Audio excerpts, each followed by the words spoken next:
हाय, आज आपण पाणीपुरी बघणार आहोत. पाणीपुरी ही सर्वांनाच आवडते.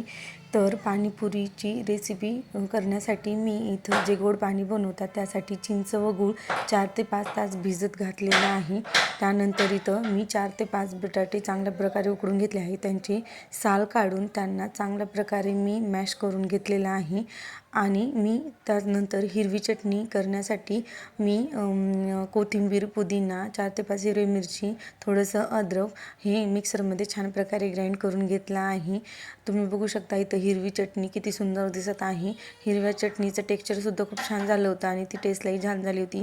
त्यानंतर मी हे ते 7 ते 8 कांदे चिरून घेतले होते. मी जे गोड पाणी तुम्हाला दाखवलं होतं भिजवलेलं ते इथं ग्राइंड करून घेतलं आहे आणि ही सर्व पाणीपुरीची तयारी केली आहे.